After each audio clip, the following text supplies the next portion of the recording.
Boa tarde, meus irmãos. Nessa tarde eu gostaria de estar passando um estudo para que nós possamos juntos ser edificados por este estudo. Eu vou falar aqui, vou ler alguns textos aqui, os irmãos, por favor, acompanhem. 1 Samuel, capítulo 30, a partir do versículo 21, vai falar sobre a lei a respeito da divisão da presa. Eu vou ler do versículo 21 até o versículo 31. Depois eu vou estar lendo outros textos no Novo Testamento. Quando Davi se aproximou dos 200 homens que, de tão cansados que estavam, não puderam seguir e ficaram no ribeiro de Besor. Primeiramente, eu quero dizer que essa passagem de 1 Samuel capítulo 30 está falando que Ziclag ela foi saqueada pelos amalequitas. Ela queimaram fogo, levaram cativas as mulheres de Davi, dos homens, dos 600 homens, dos valentes que seguiam Davi, os 600 soldados. Levaram as mulheres, as filhas de Davi, desses soldados, os filhos das filhas, e também levaram e queimaram a cidade, levaram os despojos de Davi e dos soldados. Então aí Davi estava, eu separei um lugar aqui, Davi estava vindo, eles iam seguir a batalha junto com os filisteus para atacar Judá. Aí os filisteus eles disseram que não era bom o Davi estar indo com ele, porque ele podia trair os filisteus, assim, que seria uma oportunidade para conseguir o agrado do rei Saul, do povo judeu. Como aconteceu no começo, em 1 Samuel, ali no capítulo 14, tinha um monte de traidores que passou por lá dos filisteus. E na hora que Jonatas, junto com o escudeiro, eles foram enfrentar sozinhos lá os filisteus e Deus deu a vitória. Aí houve um terremoto e muitos que estavam do lado do filisteu, quando viram que o negócio estava engrossando o lado dos filisteus, eles passaram de volta para o lado de Saul. E aqueles que estavam com medo, né, que tem o termo covardes, saíram das cavernas, né? Então, ou seja, quando a coisa começou a ficar boa, os traidores se voltaram para o pessoal lá de Saul, e os que estavam com medo saíram do esconderijo. Mas é por causa da ousadia de Jonas e o escudeiro. Está lá em 1 Samuel capítulo 14. Esses traidores, com uma experiência que os filisteus tinham, né? Que não era confiável ter um judeu para guerrear junto com os filisteus, que eram inimigos de Israel, né? Que eles poderiam trair na hora, né? Então aqui, aí aconteceu, aí eles vieram da região que estavam lá, que era de Afeca até Ziclag. Foi 88 quilômetros de Afeca até Ziclag, foi 88 quilômetros. E de Ziclag ao Ribeiro foi 20, e de Ziclag até o Ribeiro de Besor, até o Ribeiro de Besor, foi 24 quilômetros. Ou seja, muito cansativo, né? Muito cansativo. Eu já percorri a pé mais ou menos 35, mais ou menos mais ou menos uns 26 quilômetros a pé, e é cansativo, né? Você tem que ter um condicionamento físico muito bom, tem que ser bem magrinho mesmo. Na época eu pesava mais ou menos 60 quilos, então eu aguentava fazer. E para voltar, então era assim, mais ou menos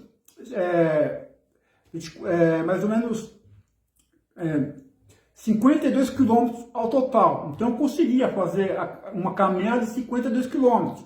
É o dia inteiro, né? Mais ou menos 4 horas e meia para concluir os 26 quilômetros, novamente mais 4 e meia na volta. Então eu gastava eu caminhava 52 km ao todo, tanto ida como para a volta, né? Então, assim, para as pessoas que me conhecem, eu aqui do Trianguera, eu ia lá a pé, daqui até a Universidade de São Judas, lá na Moca, e voltava a pé, então dá 52 quilômetros. Então aqui, estou soltando um exemplo, que eu tinha um condicionamento muito bom, ele pesava 60 quilos, era magrinho, e praticava alongamento, então eu tinha essa disposição. Agora eu pegar aqui, então eles caminharam aqui, os soldados de Davi, os 600 soldados de Davi, eles caminharam 80 quilômetros de Afec a Ziclag, e depois foi mais 24 quilômetros de Ziclag ao Ribeiro de Besor. Então, ou seja, não foi fácil. E quando chegaram lá em Ziclag, ele teve também o abatimento emocional, que eles choraram até não ter mais força. Teve esse problema aí. Vou até ler aqui para os irmãos possam entender, que eu estou falando de servos, né? Que serviu o rei Davi e serviu o Senhor Deus em primeiro lugar, né?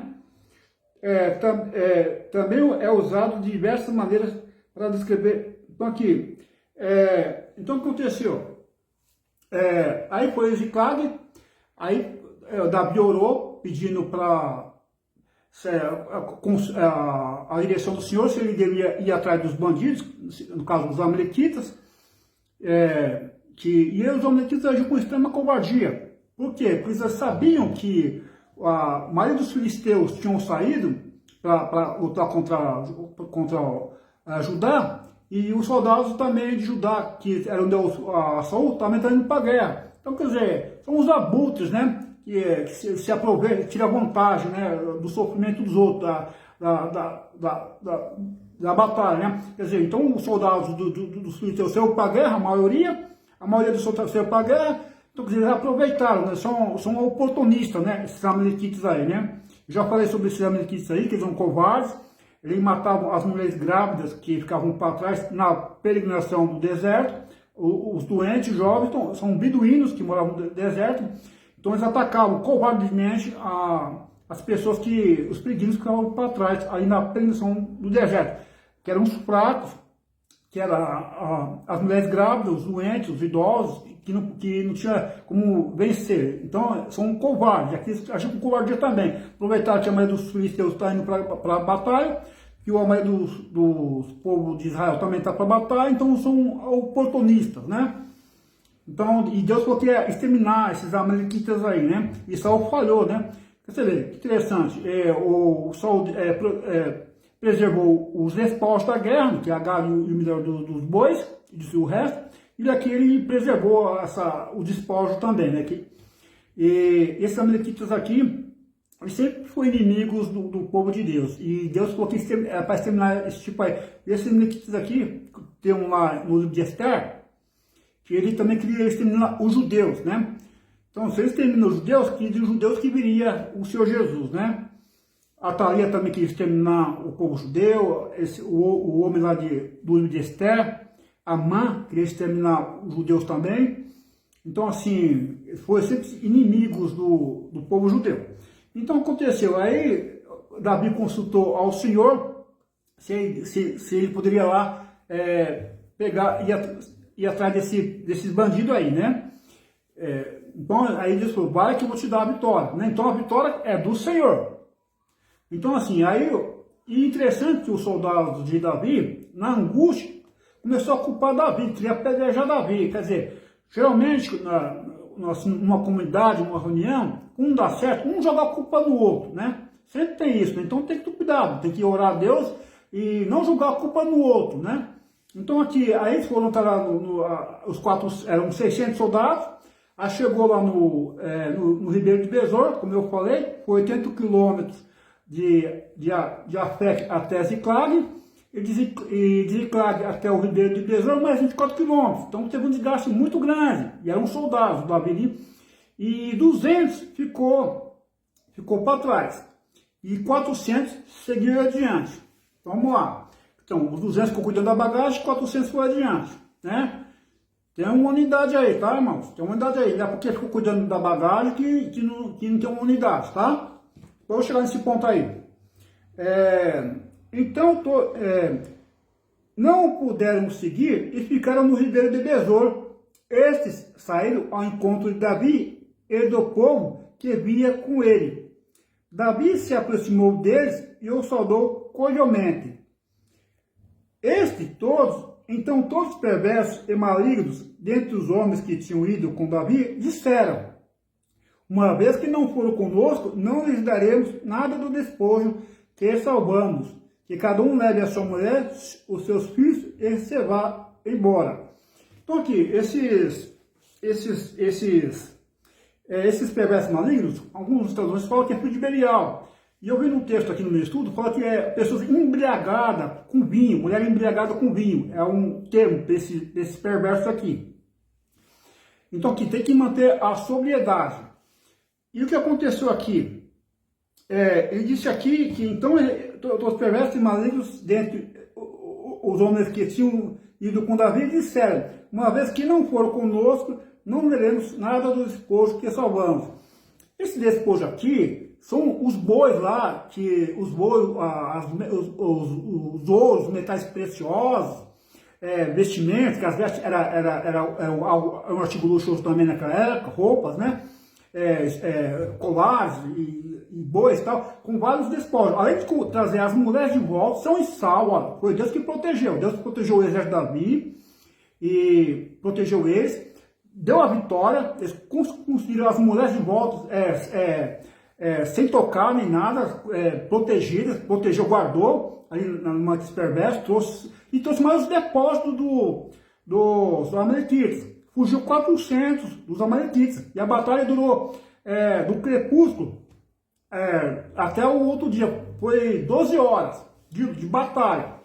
E aí na volta aconteceu isso aí, que esses perversos, que é o filho de Belial, que é embriagado, na minha mulher embriagada, que é uma tradução de perversos, eles falaram que, aqui ó, falou assim, disseram: uma vez que não for conosco, não lhe daremos nada do despojo que salvamos, que cada um leve a sua mulher e os seus filhos, e se vá embora. Então eles não reconheceram, reconheceram que foi com o poder do braço dele e não com o braço do Senhor. O que eu quero dizer para os irmãos é que existem reuniões, comunidades na igreja, que as pessoas estão lá, elas não dão atributo ao Senhor, às conquistas, né? O trabalho que eles fazem, mas quem mantém a igreja em pé é Deus. Deus está usando as pessoas.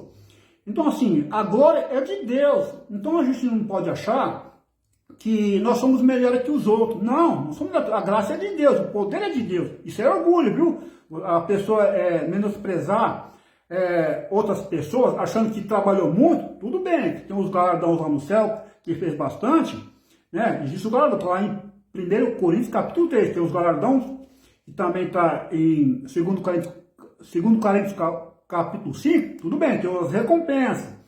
Mas assim, a graça e o poder é de Deus. Então, quer dizer, não pode se orgulhar pelo que nós fazemos para Deus, porque é o Senhor que nos capacita. Eu não ensino aqui, o estudo aqui é do Senhor, o dom é do Senhor. O dom de profecia, o dom de pastorear. Olha, os dons ministeriais, são 5.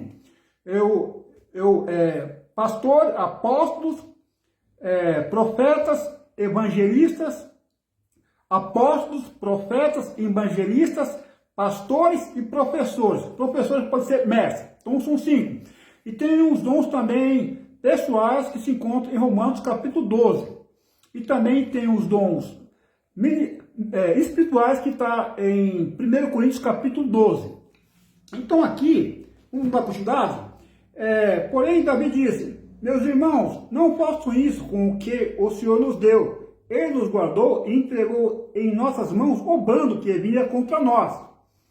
E quem lhe daria ouvidos nisso? Porque a mesma parte que cabe aos que foram à batalha, será também a parte dos que ficaram com a bagagem. Receberam partes iguais. Assim, desde aquele dia em diante, isso foi estabelecido por estatuto e direito em Israel até o dia de hoje. Quer dizer, a lei a respeito da divisão da presa, virou lei isso aí. Então assim, Davi se mostrou um rei o quê? Piedoso, compassivo, generoso, amoroso, e isso conquistou a aprovação para ele se tornar rei. Então o rei, ele conquista o respeito das pessoas, não é com braço de ferro, não é com tirania, ele conquistou o respeito por ser uma pessoa bondosa, generosa, uma pessoa que amorosa, compassiva e generosa. Isso conquistou o respeito de todos. Então é isso, esse que é o verdadeiro carisma. Respeitar as pessoas, independente se a pessoa ela tem muitos recursos ou não, não fazer a acepção das pessoas, ser um líder imparcial, isso agrega muitas pessoas, não ser uma pessoa egoísta e mesquinha. Vamos lá? Então, por isso que ajudou ele a ser aprovado como rei. Aqui, este é um presente para vocês, tirado do despojo do inimigo do Senhor. Quando Davi chegou a Ziclague e enviou parte do despojo aos anciãos de Judá, seus amigos, dizendo: este é um presente para vocês, tirado do despojo do inimigo do Senhor. Ele enviou esse presente aos anciãos de... Então Davi se mostrou um servo. Ele estava para servir a nação toda, sem parcialidade, entendeu? Sem favorecer os mais ricos, e também não favorecer o pobre, fazer justiça. Quer dizer, não favorecer o pobre no tribunal e nem favorecer o rico. Ser imparcial no julgamento. Isso que é um caráter íntegro de um verdadeiro rei. Apesar que Davi, ele cometeu assim, atos que prejudicou sacerdotes. Se for ver lá em 1 Samuel capítulo 22, ele mentiu ali, quando ele estava fugindo de Saul ali para o sacerdote Aimeleque. Ele mentiu ali, isso aí custou a vida dos sacerdotes e fugiu a Abiatar, que é filho do Aimeleque. Então, quer dizer, ele prejudicou a mentira dele ali, né? Não foi íntegro, né? Mas, quer dizer, na maioria do governo dele se manteve uma pessoa íntegra. Isso favoreceu o governo dele. Então, um líder ele tem que ser íntegro, né? Então, vamos lá. Agora eu quero ler aqui rapidamente, vou aproveitar bem esse tempo aqui, porque eu preparei muitas coisas e talvez não dá tempo para passar tudo. Agora eu vou passar para Romanos, né? Romanos. Vamos lá? Romanos capítulo 12, do versículo 3 ao versículo 8. O devido uso dos dons espirituais, porque pela graça que me foi dada, digo a cada um de vocês, que não pense de si mesmo além do que convém. Pelo contrário, pense com moderação, segundo a medida da fé que Deus repartiu a cada um. Porque assim como num só corpo temos muitos membros, mas nem todos os membros têm a mesma função, assim também nós, embora sejamos muitos, somos um só corpo em Cristo e membros um dos outros. Temos, porém, diferentes dons segundo a graça que nos foi dada. Se é profecia, seja segundo a porção da fé. Se é ministério, dediquemo-nos ao ministério. O que ensina, dedique-se ao ensino. E o que exorta, faça com dedicação. E o que contribui, com generosidade. O que preside, com zelo. Quem exerce misericórdia, com alegria. Então, aqui tem que falar da unidade do corpo. Então, aqueles 400 foi para a batalha, e os 200 ficou guardando a bagagem, é um corpo, uma unidade. Então, tem os membros mais fracos na igreja e tem os mais fortes, né? Então, vamos continuar aqui na humanidade, né? E que efetua o poder tanto nos fortes como nos fracos é o Senhor. Não é nenhuma capacitação humana não, viu, irmão? Vamos lá. Agora eu quero ler aqui Mateus capítulo 20. A parábola dos trabalhadores na vinha. Porque o reino dos céus é semelhante a um homem, dono de terras, que saiu de madrugada para contratar trabalhadores para a sua vinha. E tendo combinado com os trabalhadores o pagamento de 1 denário por dia, mandou-os para a vinha. Saindo por volta de 9 horas da manhã, viu na praça outros que estavam desocupados. Ele disse: vão vocês também trabalhar na vinha, e eu lhes pagarei o que for justo. Eles foram, tendo saído de novo, perto do meio-dia e às 3 horas da tarde. Fez a mesma coisa. E saindo por volta das 5 horas da tarde, encontrou outros que estavam desocupados. Ele lhes perguntou: por que vocês ficaram desocupados o dia todo? Eles responderam: porque ninguém nos contratou. Então ele lhes disse: bom, vocês também trabalhar na via. Então assim, o horário do trabalho era das 6 da manhã às 18 horas. 3 vezes 4. Então era 12 horas. era 12 horas de serviço. E aqui era 4 vezes 3, 12 horas de serviço. Então esses trabalhadores, chegou às 5 horas da tarde, então ele trabalhou só 1 hora. E os outros trabalhou 11 horas. E ele combinou com o primeiro um denário, que o denário é um salário de um dia de serviço.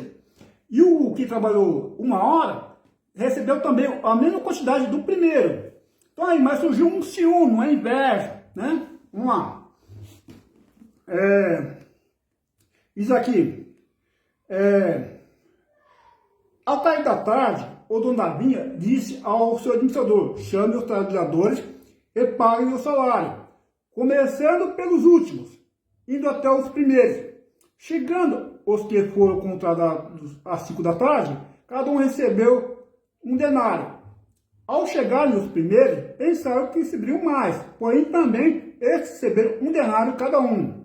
Mas tendo-o recebido, começaram a murmurar contra o dono das terras, dizendo: estes últimos trabalhadores apenas 1 hora, mas você os igualou a nós, que suportamos a fadiga e o calor do dia?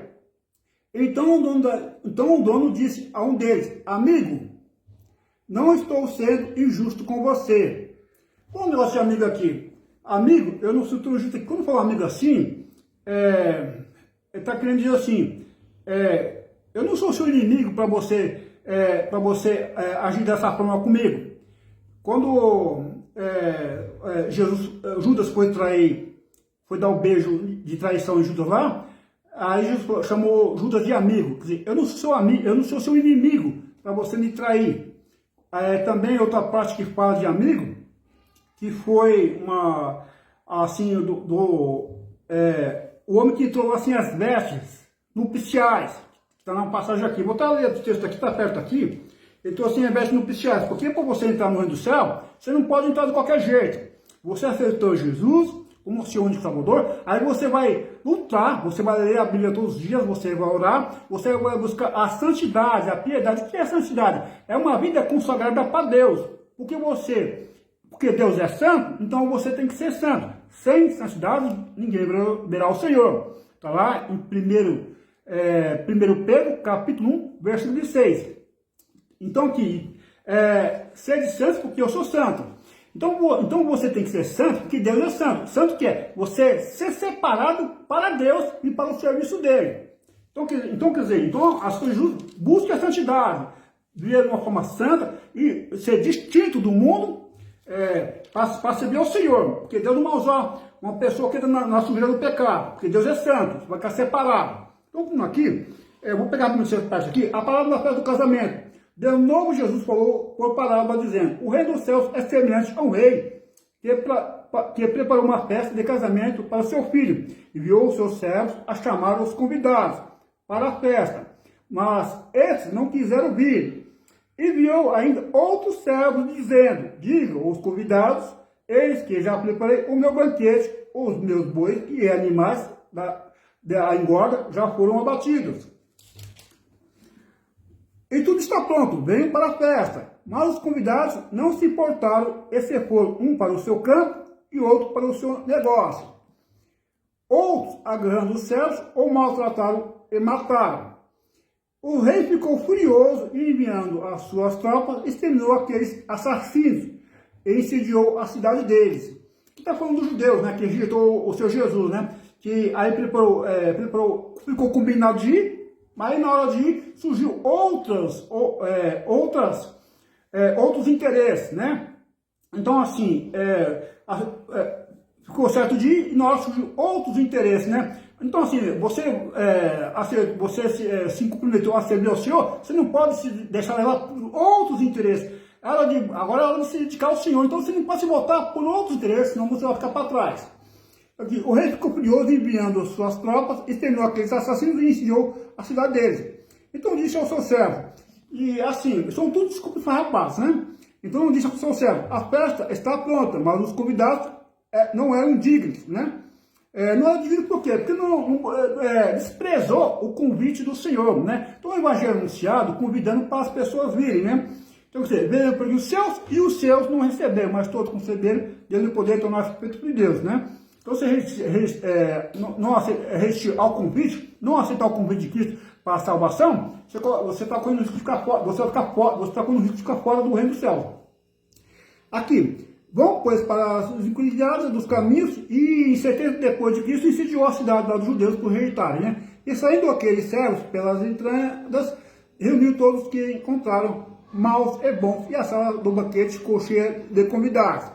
Mas quando o rei entrou para ver os que estavam à mesa, notou ali um homem que não trazia veste nupcial. E perguntou-lhe: amigo, como você entrou aqui sem a veste nupcial? Então, essa veste nupcial é a veste de santidade, a veste de justiça, né? A armadura de Deus, né?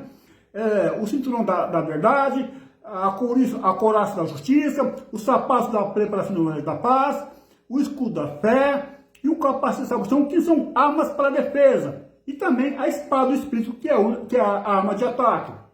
E que é a roupa do sacerdote também. Veste de santidade e justiça, né? E na mitra do sacerdote, assim que ele carregava, parece que de santidade ao Senhor. Então vamos lá. Mas quando ele perguntou-lhe, amigo que eu falei que era lá, amigo, quer dizer, eu não sou seu inimigo para você vir dessa forma, para você me tratar como inimigo, né? Eu não sou seu inimigo para você tratar como inimigo. Então, quer dizer, quem tem paz com Deus, lembra? O sapato da preparação do banho da paz, levar a paz.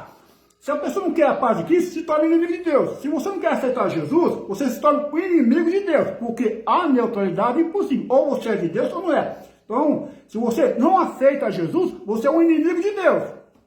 Porque a neutralidade é impossível. Amigo, eu não sou seu inimigo. Ele falou assim, para você ser meu inimigo. Então, assim, ter paz com Deus. Não adianta falar de boca para fora, ser um crente falso. Você tem que andar em santidade e pureza para ter paz com Deus. Você tem que andar na verdade, na justiça, para você ter paz com Deus. Tendo o escudo da fé, para pagar os dados comigo, andar com fidelidade nas coisas santas, e também com capacitação, sendo guiado pelo Espírito Santo, né, tendo a mente de Cristo, e tendo a espada do Espírito, para combater o mal, as filosofias, os sofismas, que é a batalha espiritual na mente, que leva cativo o pensamento da pessoa, cria fortaleza, né? Só que você tem que ter a mente sendo cativa pelo Espírito Santo, pela palavra de Deus, né?